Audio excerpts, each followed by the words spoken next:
बच्चों ये है हमारा लेक्चर 245 और आज हम करेंगे हमारा पीपल एज रिसोर्स का last explanation part. So already we have taken 2 lectures before for this chapter. So this is, I think this is going to be the last part of the explanation.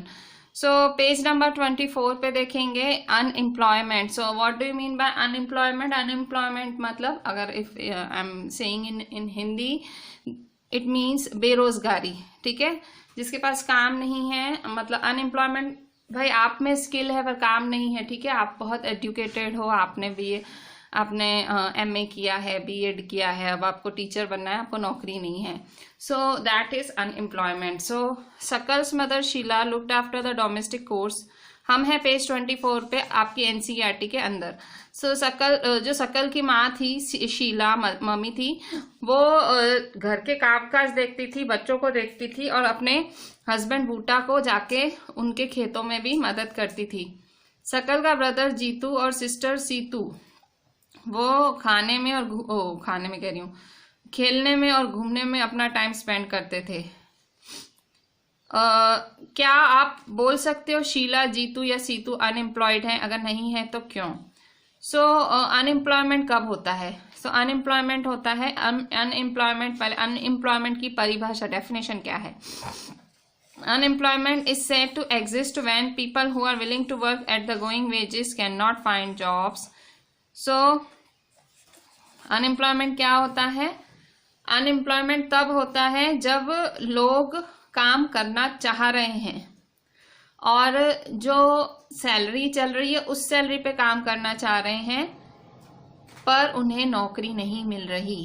काम करने की इच्छा है, जो salary मिले उस पे काम करने की इच्छा है पर जॉब नहीं। So that is called unemployment. Sheela is not interested in working outside her domestic domain. So जो शीला है उसको बिल्कुल इंटरेस्ट नहीं है कि वो अपने जो डोमेस्टिक डोमेन है, मतलब अपने घर के बाहर काम करने की शीला को इच्छा नहीं है। जीतू और सीतू इतने छोटे हैं कि भाई वो काम करने नहीं जा सकते। सो नीदर जीतू, सीतू और Sheela can be counted as unemployed. तो इन तीनों में से किसी को भी अनएम्प्लॉयड नहीं कहेंगे, ठीक है। शीला जो कि हाउसवाइफ है उसे हम अनएम्प्लॉयड नहीं कहेंगे क्योंकि वो चाह ही नहीं रही है काम करना, उसको घर की देखभाल करनी है। उसके छोटे भाई बहन हैं उनको भी अनएम्प्लॉयड नहीं कहेंगे क्योंकि उनकी उम्र ही नहीं है, ठीक है। सो अनएम्प्लॉयड वो होते हैं भाई जिन्हें काम करने की इच्छा है और काम करने को तैयार हैं, जो सैलरी मिले उस पर काम करने को तैयार है पर उन्हें नौकरी नहीं मिल रही। That is called unemployment. सो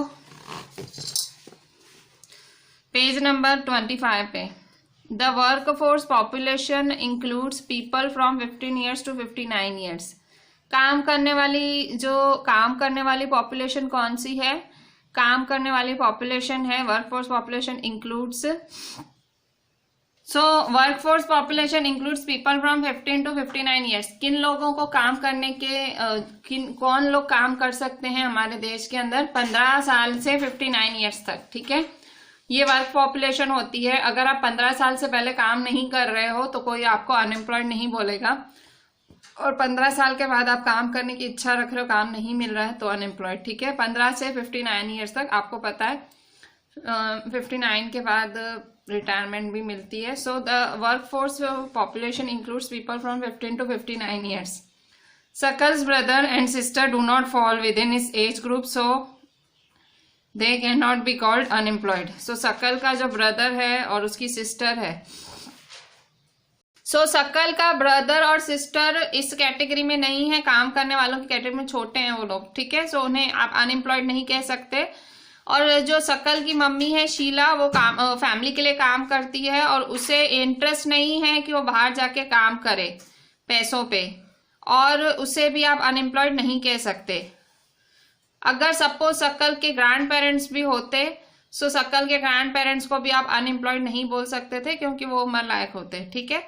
सो इस तरह से 15 से 59 ईयर्स के बीच में जो होते हैं उनको अनएम्प्लॉयड कह सकते हो। अगर काम करने की इच्छा रखते हैं, जॉब नहीं मिल रही है तब अनएम्प्लॉयड। पर अगर किसी को काम ही नहीं करना है, सपोज आप में से कईयों की मम्मियां होम मेकर होंगी, ठीक है, सो वो खुशी से होम मेकर हैं, और ऐसे नहीं कि सिर्फ वो घर पे हैं, so they are looking after you. आप बच्चों का ध्यान रखना, घर का ध्यान रखना, आपके डैडी को हेल्प करना, so they are doing all these things, so they can't be called unemployed. वो खुद की इच्छा से they are sitting at home to serve home, घर की सेवा में ही वो लोग घर बैठी हैं। सो हाउस वाइफ्स या होम मेकर्स को आप अनएम्प्लॉयड की कैटेगरी में नहीं डाल सकते।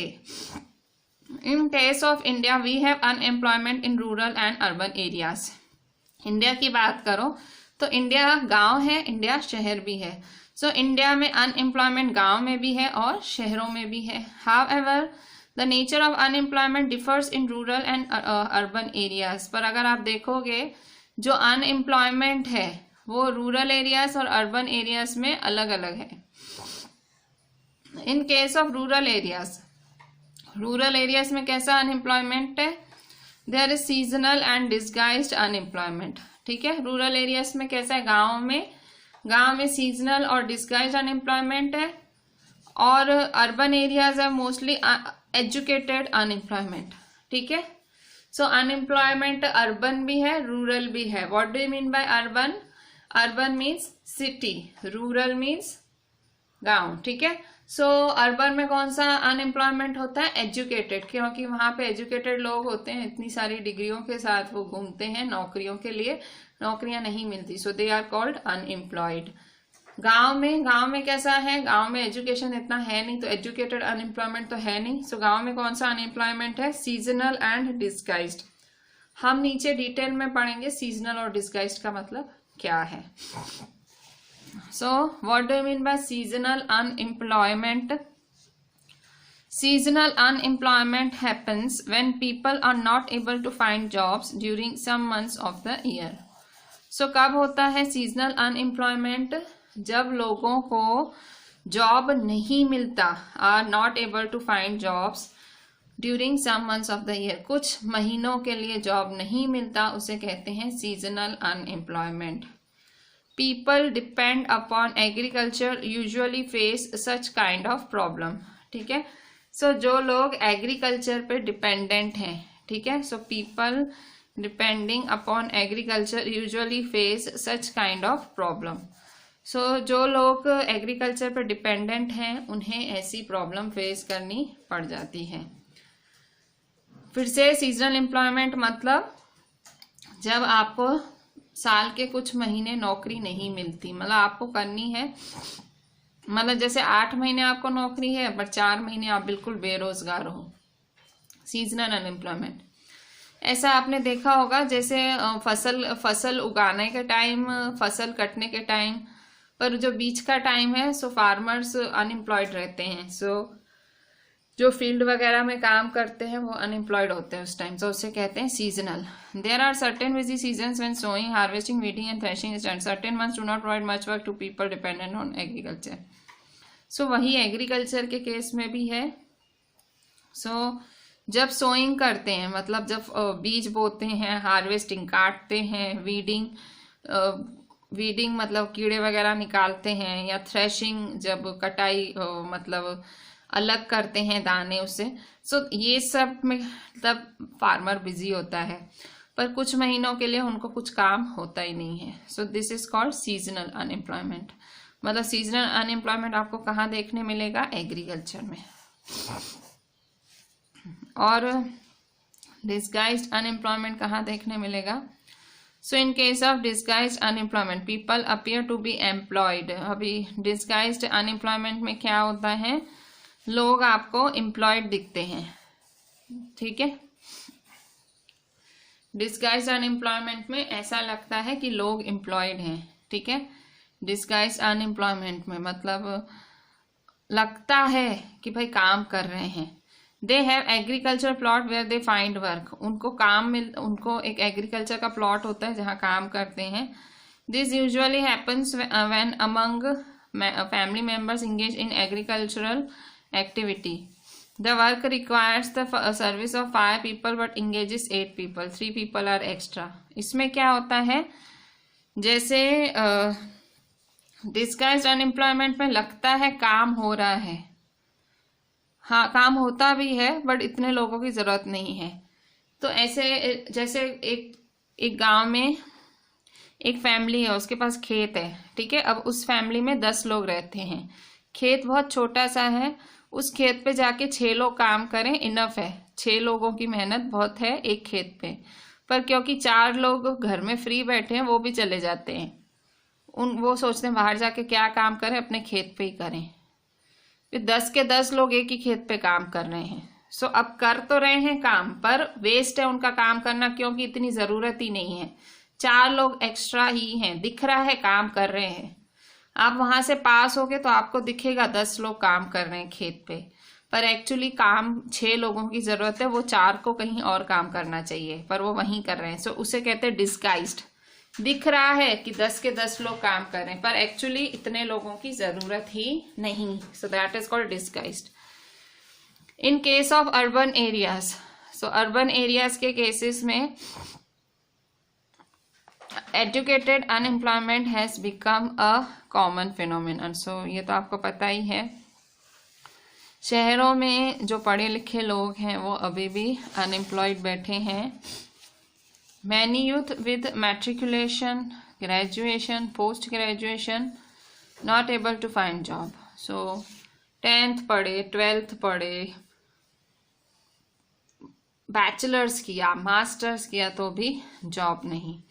A study showed that unemployment of graduate and postgraduate has increased faster than among matriculates. Even ऐसा भी देखा गया है जो ज़्यादा हायर एजुकेशन करते हैं, बैचलर्स, मास्टर्स, उल्टा वो लोग ज़्यादा अनएम्प्लॉयड हैं सिर्फ 10th 12th पास लोगों से। The paradoxical manpower situation is witnessed as surplus of manpower in certain coexist with shortage of manpower in others.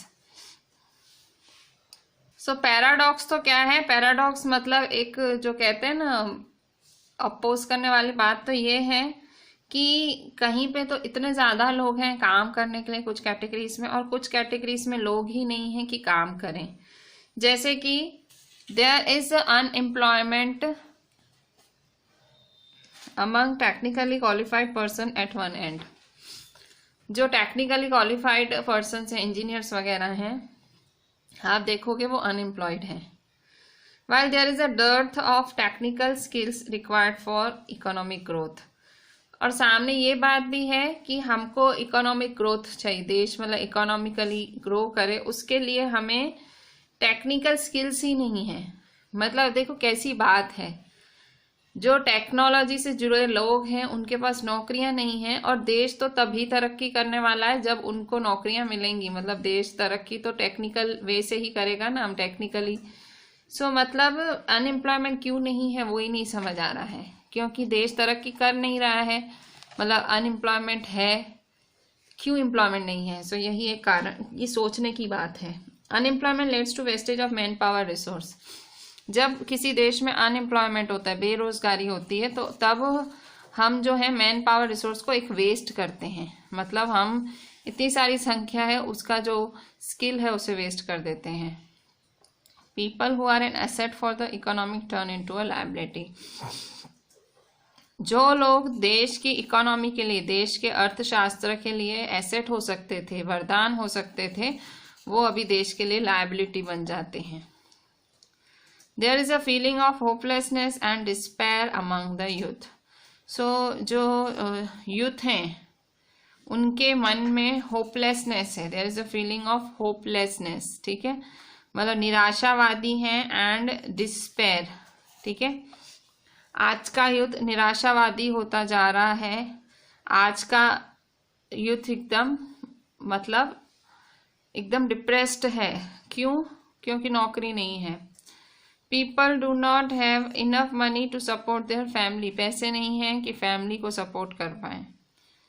Educated people जब काम करना चाहते हैं उन्हें काम नहीं मिलता।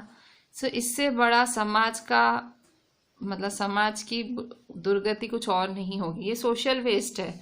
मतलब आप एक रिसोर्स को वेस्ट कर रहे हो जब आप एक जने को एम्प्लॉय नहीं कर पा रहे हो जो कि एजुकेटेड है। Unemployment tends to increase economic overload. बेरोजगारी होगी तो देश की आर्थिक स्थिति खराब होती जाएगी। The dependence of the unemployed on the working population increases. अब क्या होगा, जो ऑब्वियसली जो अनएम्प्लॉयड है वो किस पे निर्भर हो जाएगा, वो हो जाएगा वर्किंग पॉपुलेशन पे निर्भर।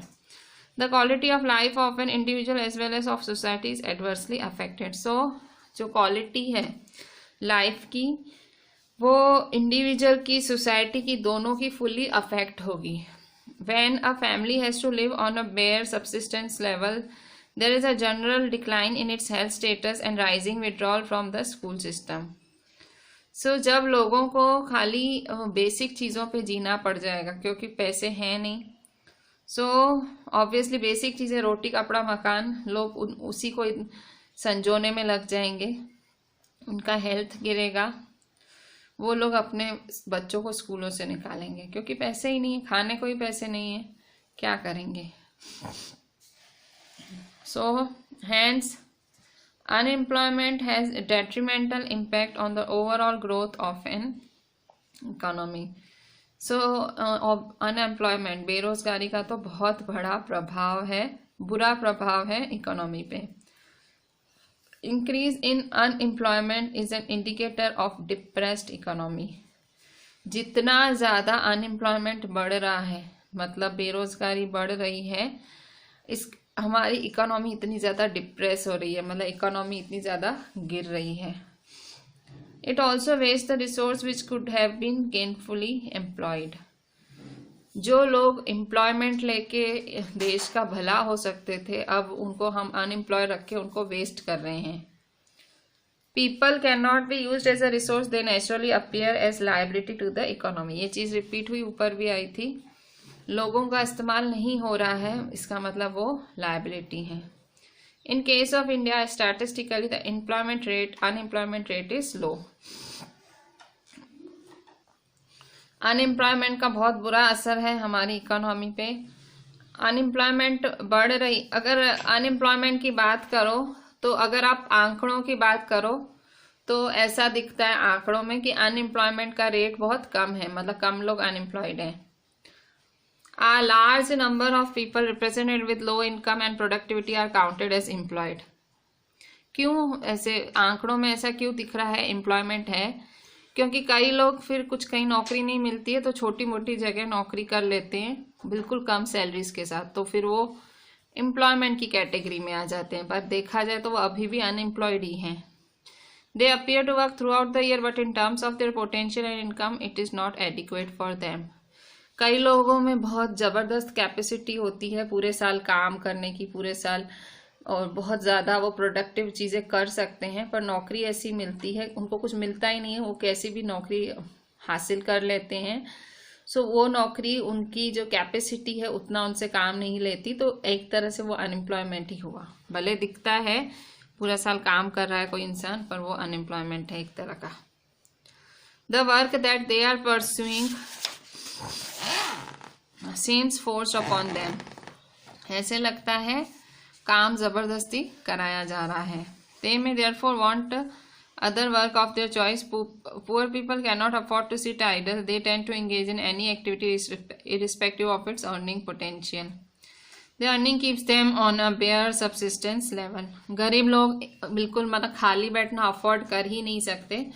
गरीब लोगों को, जो पुअर पीपल होते हैं, कुछ ना कुछ काम चाहिए, जैसे उनकी जो सब्सिस्टेंस चीज़ें, बेसिक सब्सिस्टेंस ज़रूरतें हैं वो पूरी हों। बेसिक सब्सिस्टेंस मतलब जो बेसिक हैं, रोटी कपड़ा और मकान, वो बेसिक चीज़ें, उनकी बेसिक चीज़ें अचीव हों।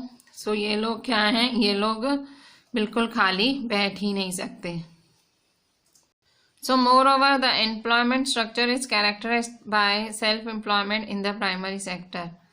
So अगर आप प्राइमरी सेक्टर की बात करो, प्राइमरी सेक्टर में जहाँ agriculture related, dairy farming, animal husbandry, ये सब होता है, सो उसमें सेल्फ एम्प्लॉयमेंट होता है, मतलब कोई मालिक नहीं होता है। एग्रीकल्चर में खेती ये सब हम खुद के लिए करते हैं। इसमें क्या होता है, प्राइमरी सेक्टर में पूरी फैमिली लग जाती है एक ही जगह और काम भी नहीं होता है। सो डिस्गाइज्ड अनएम्प्लॉयमेंट है एग्रीकल्चर सेक्टर में। सो एग्रीकल्चर सेक्टर में सबसे ज़्यादा डिस्गाइज्ड अनएम्प्लॉयमेंट, डिस्गाइज्ड मतलब दिख रहा है काम कर रहे हैं पर ज़रूरत नहीं है, सबसे ज़्यादा एग्रीकल्चर में ऐसा है। But the entire family shares what has been produced. काम सब कर रहे हैं, जरूरत खैर नहीं है तो भी खाएंगे भी सब, क्योंकि सबने काम किया है। This concept of sharing of work in the field and produce raised reduces the hardship of unemployment in the rural sector, but this does not reduce the poverty of the family. So चलो unemployment की problem solve हो गई, आप अपनी field पे काम कर रहे हो, पर इससे गरीबी तो कम नहीं होगी ना, क्योंकि आपकी जरूरत है नहीं, आप काम कर रहे हो ठीक है, पर उससे ज्यादा पैसे तो आएंगे नहीं क्योंकि काम तो उतना ही है। सो गरीबी की प्रॉब्लम सॉल्व नहीं हो रही है, अनएम्प्लॉयमेंट की चलो सॉल्व हो गई, आप एक ही अपनी फील्ड में जाके लग गए। So gradually surplus labour from every household tends to migrate from village in search of jobs. अब क्या होता है, जब ये देखते हैं गरीबी है तो ये लोग फिर कहाँ टारगेट करते हैं, शहरों को। ये सब शहरों की तरफ जाते हैं जॉब ढूंढने, फैक्ट्रीज में, मिल्स में वर्कर्स बनने। So let us discuss about the employment scenario in the 3 sectors mentioned earlier. तीनों सेक्टर्स में एम्प्लॉयमेंट देखो। प्राइमरी सेक्टर क्या था, एग्रीकल्चर वाला, एग्रीकल्चर, डेयरी, एनिमल हस्बेंड्री। सो पहले सेक्टर में एम्प्लॉयमेंट का क्या हाल है। सो agriculture is the most labour absorbing sector of the economy. Agriculture में सबसे ज्यादा खून चूसा जाता है। In recent years, there has been decline in the dependence of population on agriculture, partly because of disguised unemployment. अभी धीरे धीरे लोग खेती करना बंद कर रहे हैं क्योंकि उसमें डिस्गाइज्ड अनएम्प्लॉयमेंट है, मतलब इतना पैसा है नहीं और सब उसी में ही लग जाती है पूरी family.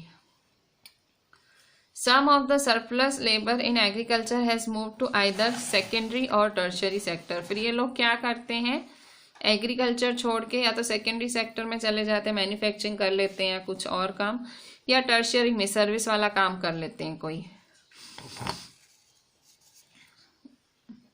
In secondary sector small scale manufacturing is the most labour absorbing. अब सपोज कि कोई सेकेंडरी सेक्टर में चला गया, कोई फार्मर, सेकेंडरी सेक्टर क्या है, मैन्युफैक्चरिंग का, कोई चीज बनाओ। ये चीज बनाना भी, अगर आप स्मॉल स्केल मैन्युफैक्चरिंग, सपोज आपको माचिस बनानी है, ठीक है, किसी ने माचिस बनाने का प्रोडक्शन चालू किया। अब माचिस बनाने के लिए उसके पास मुश्किल से मटेरियल लेने के पैसे आए होंगे, क्योंकि माचिस में जो मटेरियल लगेगा मुश्किल से उसके पैसे आए होंगे। चलो लोग वो अपने घर वाले लगवा लेगा, लेबर की भी चलो पूरी हुई, पर अब उसको बनाना, मतलब एक एक माचिस बनाना, माचिस को एक दो तो नहीं है, मैन्युफैक्चर मतलब थोड़ी बड़ी मात्रा में उसको माचिस बनाने पड़ेंगे। कितना मेहनत वाला काम होगा, क्योंकि घर के लोगों से ही करवाना है, खुद भी करना है। जब अगर आप मैन्युफैक्चरिंग छोटी स्केल पे करते हो, कम स्केल पे करते हो, तो बहुत ज्यादा मेहनत होती है उसमें मतलब संख्या कम होती है, मतलब आपका प्रोडक्शन कम होता है, आपकी कमाई भी कम। In case of tertiary sector, अगर टर्शियरी सेक्टर की बात करें, in case of tertiary sector, various new services are now appearing like biotechnology, information technology and so on. Tertiary sector की बात करें तो tertiary sector is a service sector. Tertiary sector में service sector है, तो अभी क्या डेवलप हो रहा है, बायोटेक्नोलॉजी, इंफॉर्मेशन टेक्नोलॉजी, ये सब डेवलप हो रहा है, ठीक है। अच्छा, अब हम देखेंगे, let us read a story to know how people could become an asset for the economy of a village. यहाँ नीचे एक स्टोरी से हम देखेंगे कि कैसे लोग अपनी इकोनॉमी के लिए एसेट बन सकते हैं, इकोनॉमी के लिए एक फायदा बन सकते हैं, कैसे। देखो यहाँ एक स्टोरी है। There was a village inhabited by several families. एक गांव था और उसमें बहुत सारी फैमिलीज रहती थी। Each family produced enough to feed its members. Her family इतना अच्छा खासा कमा लेती थी कि घर का पेट भर सके। हर फैमिली जो है वो कैसे अपनी ज़रूरतें पूरी करती थी, met its needs by the members making their own clothes and teaching their own children.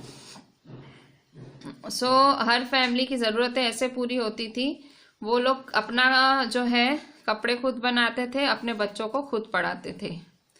अब एक फैमिली ने डिसाइड किया कि वो अपने एक बेटे को एग्रीकल्चरल कॉलेज में भेजेगी। लड़के को एडमिशन मिल गई, नज़दीकी गांव के कॉलेज में, मतलब नज़दीकी एग्रीकल्चर कॉलेज में एडमिशन मिल गई। कुछ समय बाद वो लड़का एग्रो इंजीनियर बन गया। ठीक है, एग्रो इंजीनियरिंग करा, वापस उसी गांव में आया। ठीक है, उसी गांव में वापस आया। अब वो लड़का होशियार था और पढ़ लिख गया। सो अब वो लड़का इतना क्रिएटिव हो गया कि that he could design an improve type of plough which increase the yield of wheat. गांव आके उसने क्या किया, वो इतना क्रिएटिव था, उसने ऐसा प्लो बनाया जिससे ज़्यादा से ज़्यादा वीट मतलब वीट उगाई जा सके। Thus a new job of agro engineer was created and filled in the village. मतलब उसको जॉब मिल गई लड़के को एग्रो इंजीनियर की। कहाँ? विलेज में। उसके विलेज में आके, क्योंकि वो ऐसी मशीनें डिज़ाइन करने लगा, ऑब्वियसली थोड़े पैसे भी तो लेता होगा ना, फ्री में तो नहीं करता होगा। सो गांव वालों का भी भला, क्योंकि वो जो इक्विपमेंट्स बना के देता था उससे उनकी फसल बढ़ती थी। The family in the village sold the surplus in a near by neighbouring village. अब क्या हुआ, जो विलेज की जो फैमिली थी वो, क्योंकि वो उसके जो मशीन की वजह से इतना ज़्यादा अनाज उगने लगा, उससे बाजू वाले गांव में भी बेचने लगे। They earned good profit which they shared among themselves. अच्छा खासा प्रॉफिट कमा रहे थे और आपस में बांट रहे थे। They shared among themselves. Inspired by this, all the families after held a meeting in the village, they all wanted to have a better future for their children too. They requested Panchayat to open a school in the village. लड़का इतना ज़्यादा successful हो गया पढ़ लिख के कि अब सब गांव वाले सब चाह रहे थे कि हमारे बच्चे भी सक्सेसफुल हों। तो वो सब चाह रहे थे हमारे बच्चे भी पढ़ें, क्योंकि उन्होंने देखा कि पढ़ाई से फ्यूचर कैसे सुधरा। मतलब एक लड़का एम्प्लॉयड हो गया, उसने अपनी फैमिली का भला किया, फसल उग रही है, इवन दूसरों को भी मशीन बना के दे रहा है। गांव वालों को एजुकेशन का इम्पोर्टेंस समझ आ गया और उन्होंने मीटिंग में पंचायत में बोला कि हमारे गांव में स्कूल खुलना चाहिए। They assured the panchayat that they would all send their children to school. उन्होंने पंचायत को अश्योर किया क्या, कि वो सारे अपने बच्चों को स्कूल भेजेंगे। पंचायत में उन्होंने चिट्ठी लिखी कि आप हमारे गांव में स्कूल खुलाओ और हम आपको वादा करते हैं हम हमारे बच्चे स्कूल भेजेंगे। The panchayat with the help of government opened a school. Panchayat ने सरकार की मदद से स्कूल खोल दिया। Panchayat with the teacher was recruited from a nearby town। बाजू के गांव से ही एक टीचर को बुलाया गया नौकरी पे।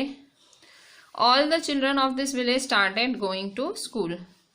सब भेजने लगे, सबने प्रॉमिस किया था पंचायत में कि खुलेगा तो हम भेजेंगे।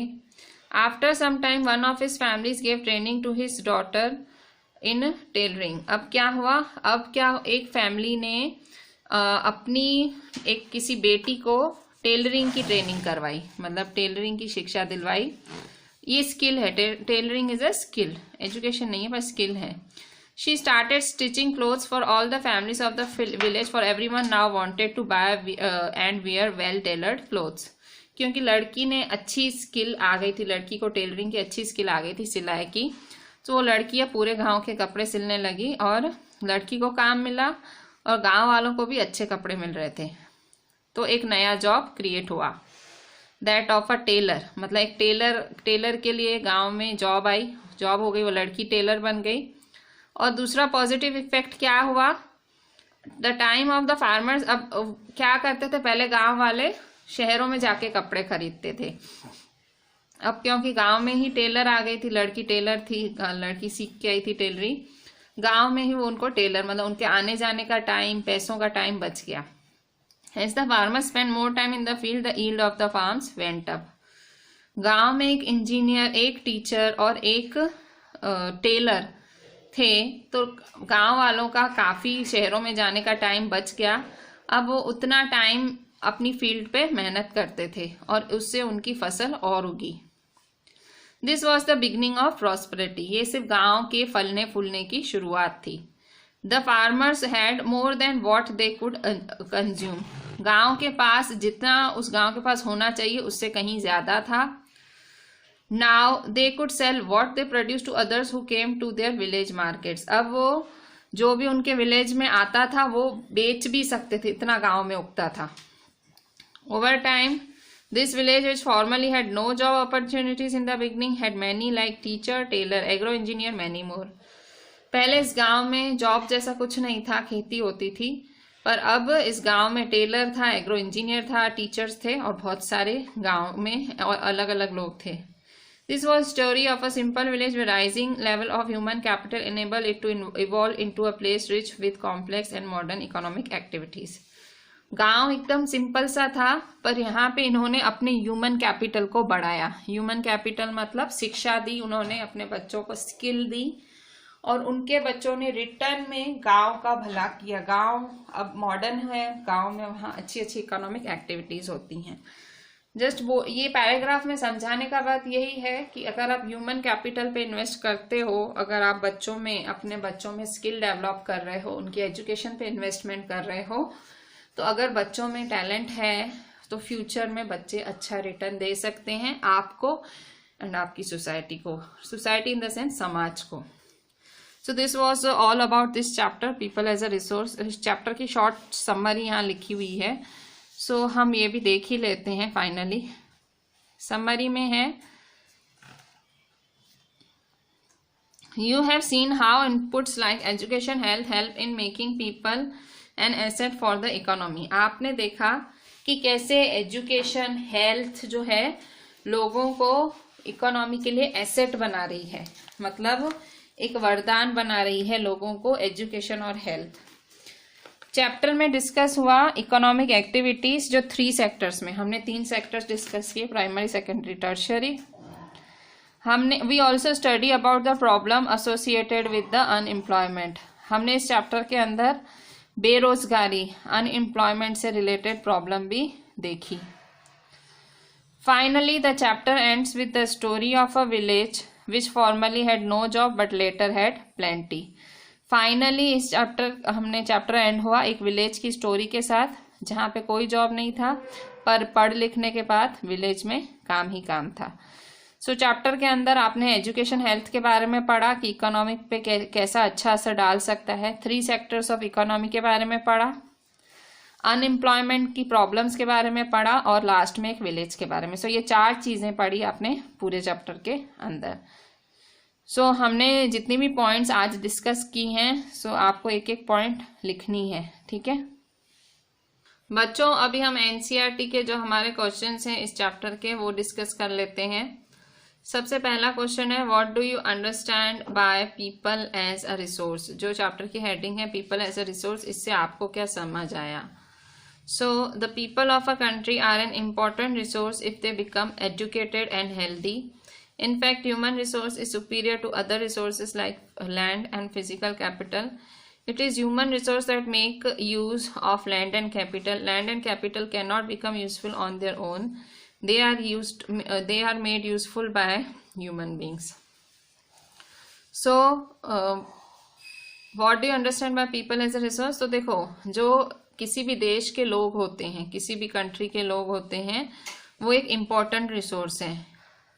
अगर वो एजुकेटेड हो जाते हैं, एजुकेटेड हैं, हेल्दी हैं, तो इम्पॉर्टेंट रिसोर्स है। इनफैक्ट जो ह्यूमन रिसोर्स है वो सुपीरियर है बाकी सारे रिसोर्सेज से, जैसे कि लैंड और physical capital.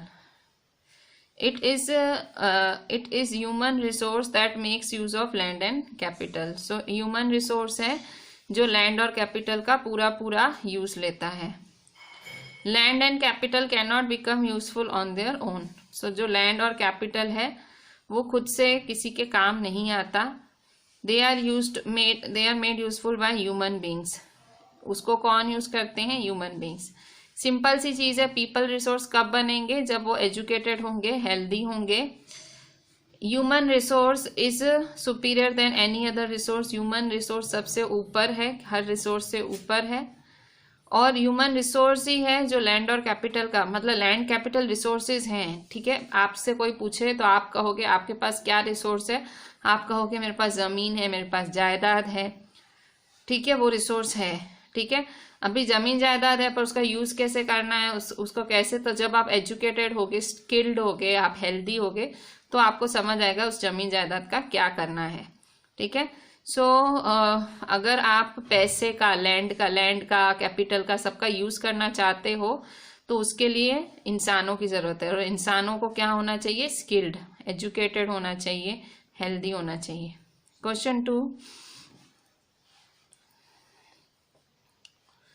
How is human resource different from other resources like land and physical capital. जो ह्यूमन रिसोर्स है वो कैसे डिफरेंट है बाकी रिसोर्सेज से, जैसे कि लैंड और फिजिकल कैपिटल। सो ज़मीन जायदाद से एक ह्यूमन रिसोर्स कैसे डिफरेंट है, मतलब मैं हूँ जैसे, ठीक है, I am a teacher and I am a human resource. So मैं ह्यूमन रिसोर्स हूँ, मैं कुछ समाज को कुछ मेरा बेनिफिट तो दे रही हूँ, ठीक है। Obviously I am getting income also, but सामने I am giving education to the society, ठीक है। कुछ लोगों को मैं एजुकेट करने में मदद कर रही हूँ, उनके लिए education I am trying to make it easier, ठीक है। So I am a human resource. अब मेरे पास ज़मीन भी है और वो ज़मीन है, उस ज़मीन से मेरे को रेंट आता है सपोज, पर वो भी रिसोर्स है, बट मैं उससे डिफरेंट हूँ। पैसे तो मुझसे भी आ रहे हैं, पैसे मेरी ज़मीन से भी आ रहे हैं, बट मैं ज़मीन से डिफरेंट हूँ, मैं ज़मीन थोड़ी नहीं हूँ। क्यों? आंसर है it is human resource that makes use of other resources such as land and physical capital.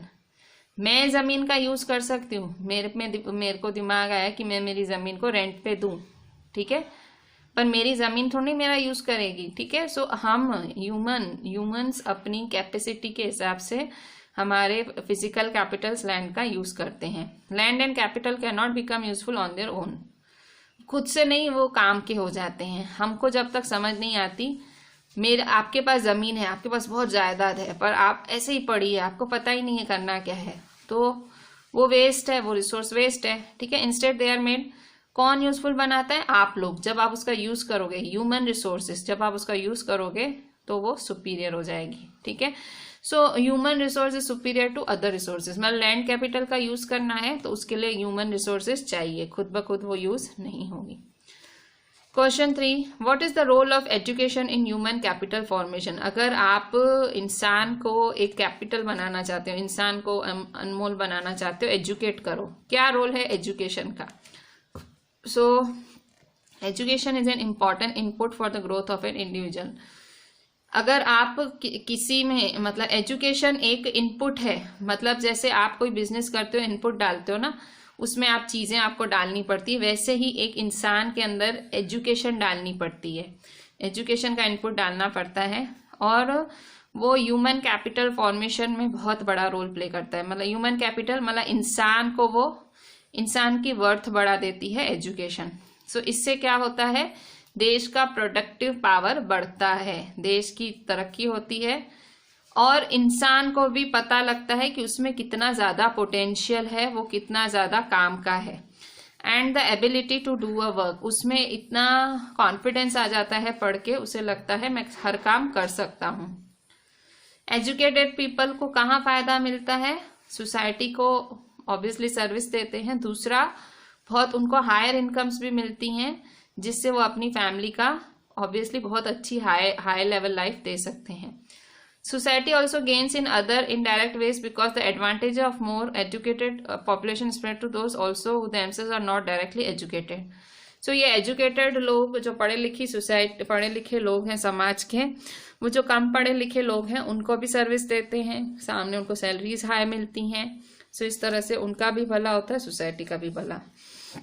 और जो अनएजुकेटेड होते हैं ना, उनका भला हो पाता है ना सोसाइटी का भला, ठीक है। So education is really very important. 2 रोटी कम खा लेना, बट एजुकेशन इज मस्ट, ठीक है, एजुकेशन करनी है। Question 4, what is the role of health in human capital formation. ठीक है, अभी हमने एजुकेशन की बात की, पर हेल्दी होना भी जरूरी है। So health is another important input for human capital formation. Health एक दूसरा भी इनपुट है. The health of a person helps in to realise his potential and ability to fight illness. So किसी भी इंसान की हेल्थ रियलाइज कराती है, उससे उसका पोटेंशियल मतलब उसकी काबिलियत पता लगती है और वो बीमारी से लड़ने की क्षमता रखता है. An unhealthy person becomes a liability for an organization indeed. अगर कोई अनहेल्दी है तो वो सोसाइटी के लिए लायबिलिटी बन जाएगा. लायबिलिटी का मतलब सोसाइटी के लिए वो भार बन जाएगा. Health is an indispensable basis. Health क्या है? नेसेसरी है बहुत. फॉर रियलाइजिंग वंस वेलबींग मतलब बहुत ज़रूरी है अगर आप किसी का भला चाहते हैं. It not only improves the quality of life of an individual but also adds to human resource development on which various sectors of national economy depend.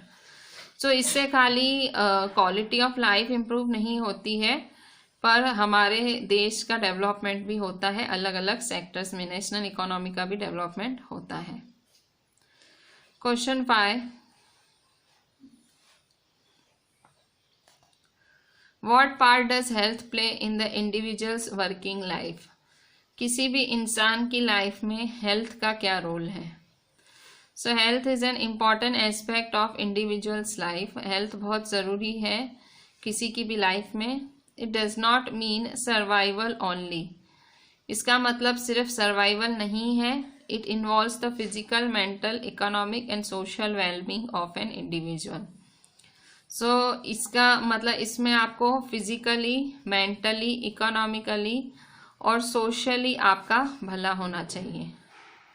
Health covers a wide range of activities including family welfare, population control, drug control, immunization and prevention of food adulteration.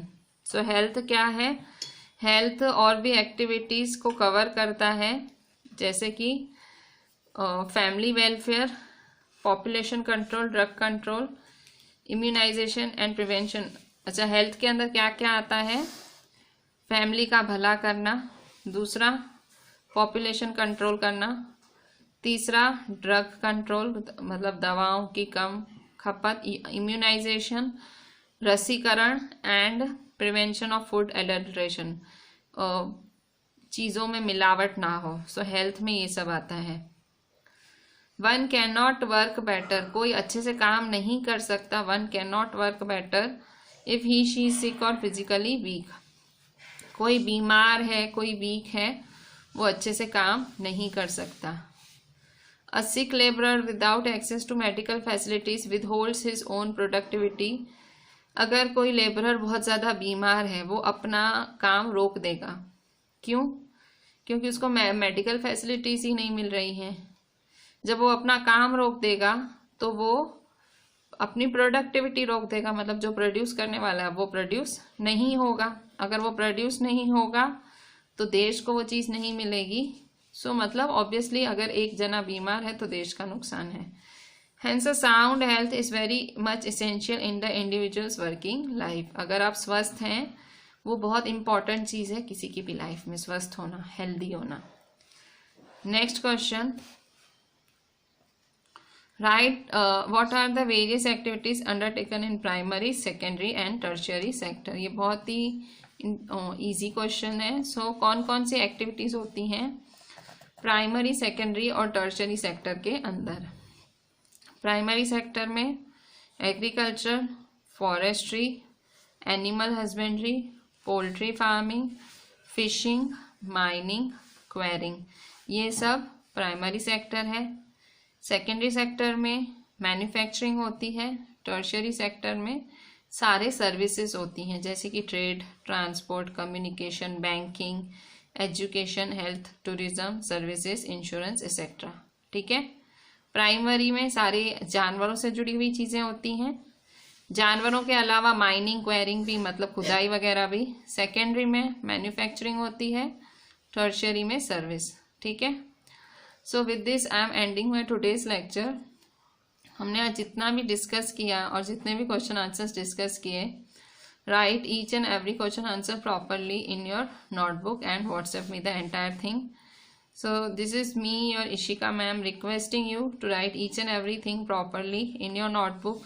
Don't skip a single line. Please don't skip a single line. Just write each and everything properly and WhatsApp me the entire thing. Thank you.